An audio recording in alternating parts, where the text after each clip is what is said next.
Vamos treinar o som do J. J do quê? J de joaninha, jacaré, J. Mas não é a letra J, é o som do J, giló. Então, como que produzimos o som do J? Primeiramente, a língua não vai para fora.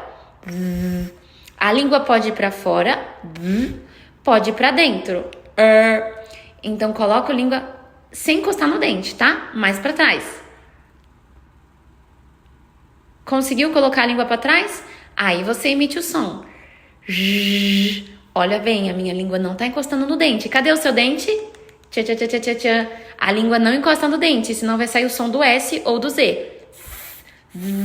Não é isso que queremos, a língua vai mais para trás.